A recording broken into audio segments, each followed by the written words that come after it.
এই বাপ, তোমরা যারা সিজদা করো না, তোমরা বলো না বাজান, বলো না। এই দরদি ভাই চিৎকার করে বললাম, তুমি যদি বলো তোমার পায়ে ধরতে, আমি পায়ে ধরতে রাজি। তুমি যদি বলো তোমারে জড়িয়ে ধরে কাঁদতে, আমি কাঁদতে রাজি। তুমি বলো কেন আল্লাহর সাথে রাগ করলা? কেন আল্লাহর সাথে রাগ করলা? কেন আল্লাহর সাথে নারাজ হইলা? কেন সেজদা কপালে জুটলো না? কেন মালিকের সাথে সারাদিনের এত কিছুর বিনিময়ে আল্লাহ তাআলা একটা মিস কল দিলে, 2 সেকেন্ডের একটা মিস কল দিলে বন্ধু, তুমি টের পাও তোমার মোবাইলে মিস কল আসছে। এত বড় মসজিদে 6টা মাইকের হরন দিয়া আল্লাহু আকবার বলে তোমারে ডাক দেয়, তোমার একটা বারও কানে লাগে না, বিবেকে লাগে না। তোর মতো শক্ত ডাকাত, তোর মতো পাষাণ বেটা আর কে হইতে পারে? বেটা কথা বলেন না কেন? তুই ডাকাত, কত বড় ডাকাত। ওয়ায়াউমা তাকুমুস সাআতু ইউবলিসুল মুজরিমুন। আল্লাহ তাআলা বলেন, যখন হাসরের মাঠ কায়েম হবে, হাসরের মাঠ যখন কায়েম হবে, নাফরমানরা, পাপীরা, সমস্ত অপরাধীরা হাসরের মাঠের দৃশ্য এক নজর চতুর্দিক দেখার পর, অবস্থাটা উপলব্ধি করার পরে, ইউবলিসুল মুজরিমুন, আল্লাহ বলে সব পাপীরা একেবারে ভেবাচেকা, একেবারে এলোমেলো, অস্থির, পেরেশান হয়ে যায়। হায়, এখন কি হবে? এখন কি হবে? হাসরের ময়দানে দাঁড়িয়ে দেখবে, আল্লাহর নবী সাল্লাল্লাহু আলাইহি সাল্লাম বলেন, 2টা কদম, শুধুমাত্র 2 পাও রাখা যায় যতটুকু জায়গা। আল্লাহ রাসূল সাল্লাল্লাহু আলাইহি সাল্লাম বলেন, একজন মানুষ হাসরের ময়দানে শুধু এতটুকু জায়গায় বরাদ্দ পাবে। 1 সুতা ডানে বামে সামনে পিছনে আগ পিছ করতে পারবে না, 1 সেকেন্ডের জন্য বসতেও পারবে না। আল্লাহ তাআলা কোরআনুল কারীমের মধ্যে ইয়াউমা ইয়াকুমুন নাস লিরাব্বিল আলামিন, রব্বুল আলামিনের সামনে সবগুলো মানুষ দাঁড়িয়ে থাকবে। দাঁড়ানো দাঁড়ানো দাঁড়ানো থাকবে, দাঁড়িয়েই থাকবে। মাথার 1.5 হাত উপরে সূর্য। আল্লাহ বলবে, সূর্য তোর সমস্ত তাপ আজ ছেড়ে দে, খুলে দে তোর সব তাপ। পায়ের নিচের জমিন উত্তপ্ত তামার মতো উত্তপ্ত হয়ে যাবে।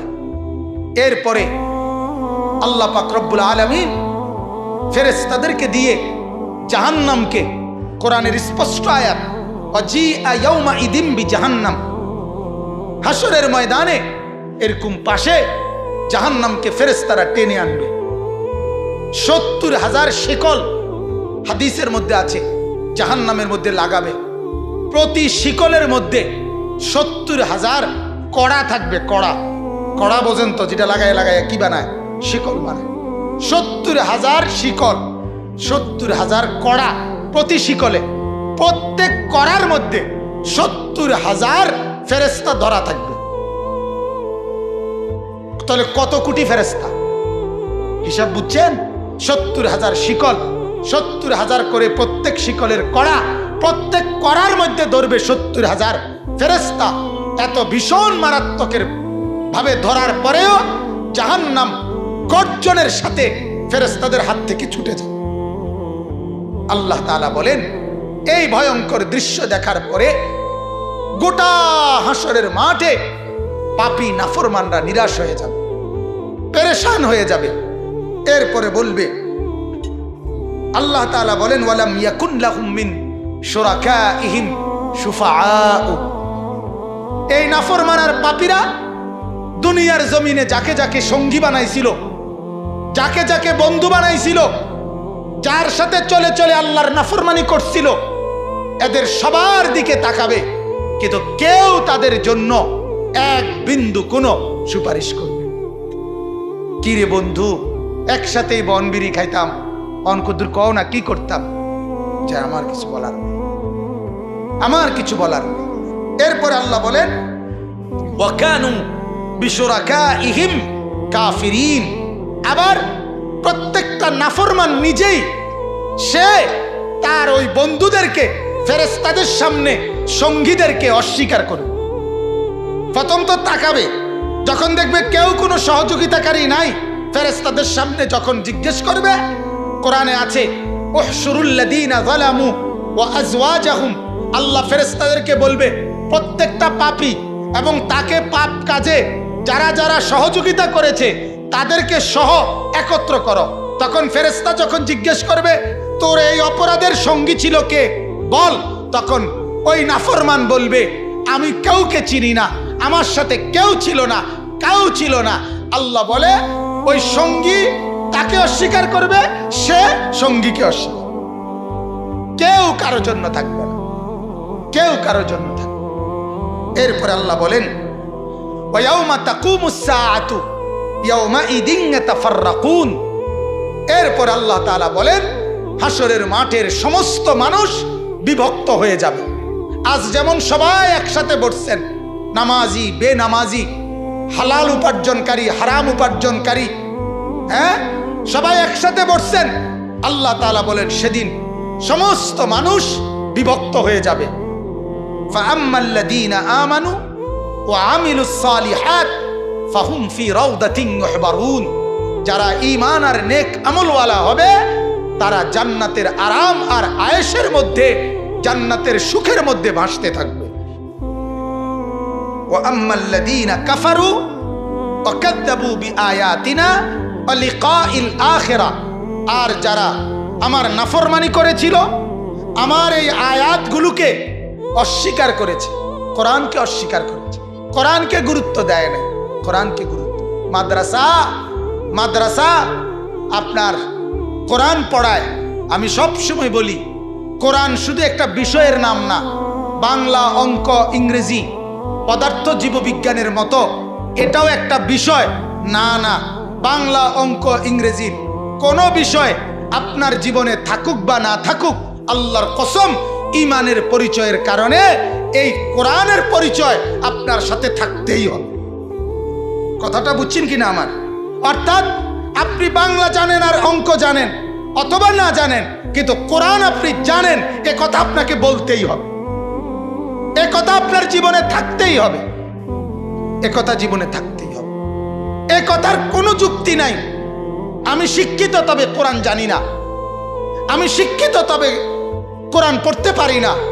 যে জ্ঞান আল্লাহ চিনায় না, যে জ্ঞান সেজদা চিনায় না, যে জ্ঞান কোরআন পড়ায় না, ওই জ্ঞান জ্ঞান না, ওই জ্ঞান জ্ঞান না। কোরআনে আল্লাহ বলছে সূরা আনফালের মধ্যে আছে, যেই জবান আমার কথা বলে না, যেই কান আমার কথা শুনে না, যেই দিমাগ আমাকে নিয়ে ভাবে না, আল্লাহ বলে ওই লোকটা হলো সর্বনিকৃষ্ট জানোয়ার, জানোয়ার, জানোয়ার।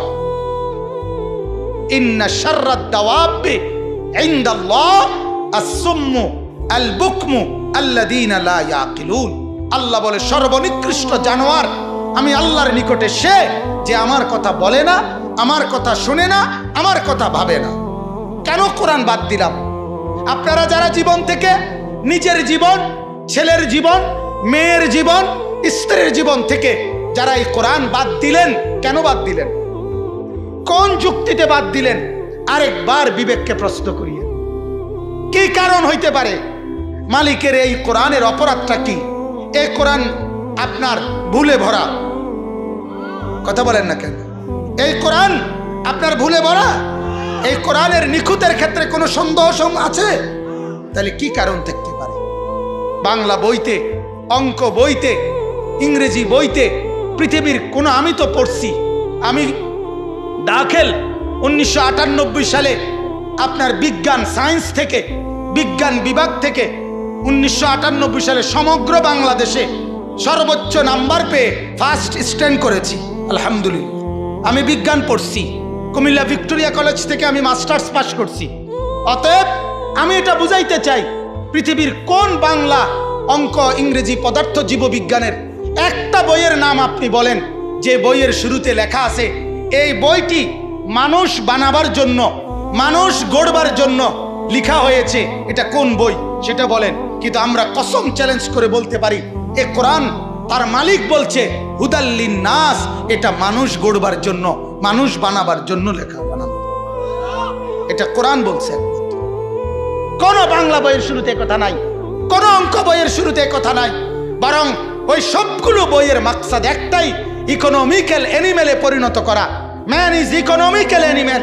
একজন মানুষ হবে শুধুমাত্র অর্থনৈতিক প্রাণী, টাকা উপার্জন করার একটা মেশিন, টাকা উপার্জন করার একটা যন্ত্র।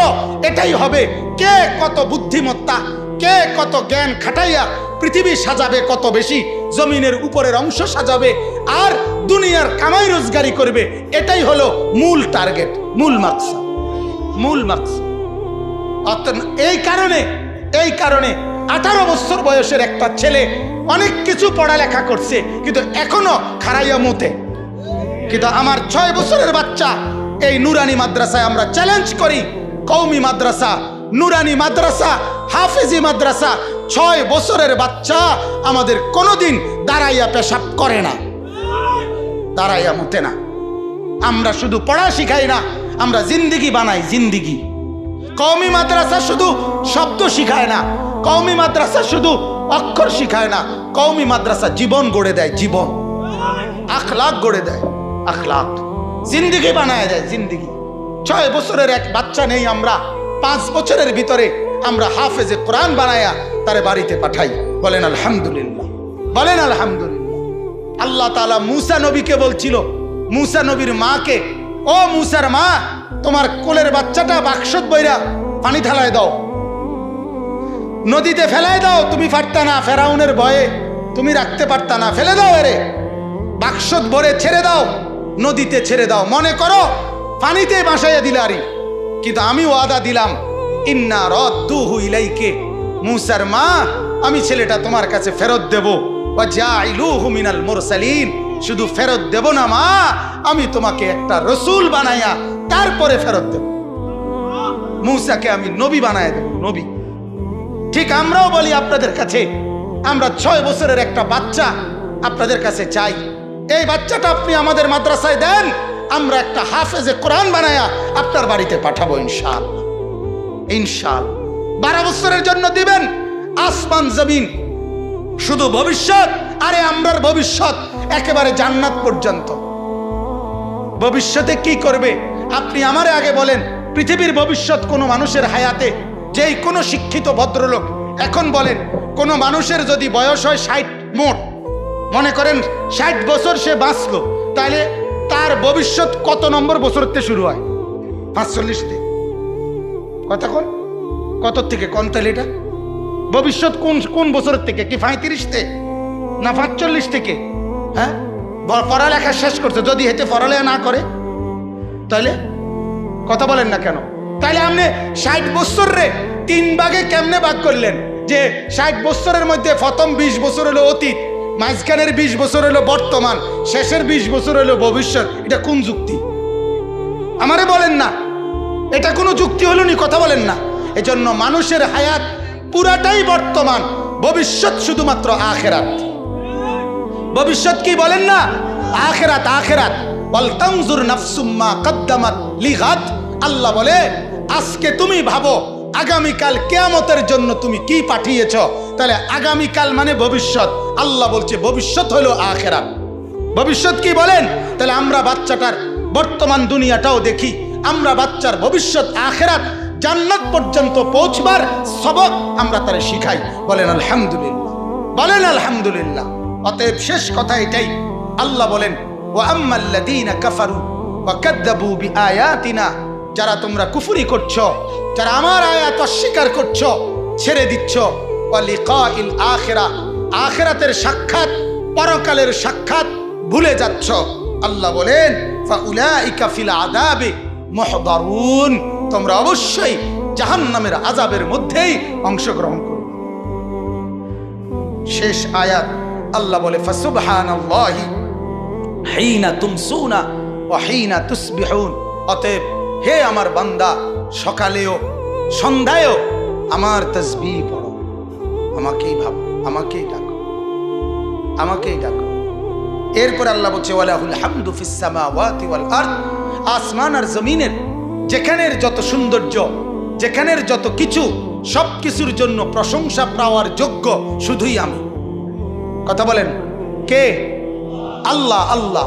ওয়া আশিয়ান ওয়া হিনা তুযহিরুন, আল্লাহ বলে বিকাল বেলা আমাকেই ডাকো, ওয়াহিনা তুজহিরুন, 2 প্রহরে দুপুর বেলা আমাকেই ডাকো।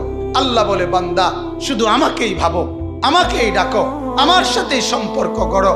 কাজেই মুসলমান, আপনার যে সন্তান ফজরের নামাজের সেজদা কপালে জোটে না, আমি বললাম, আমার নাম আনিসুর রহমান, আমি চ্যালেঞ্জ করলাম, আপনার যেই ছেলে ফজরের নামাজ পড়ে না, মেয়ে ফজরের নামাজ পড়ে না, এ ভদ্র না, ভদ্র নয়, ভদ্র নয়, অসভ্য, অসভ্য, অসভ্য।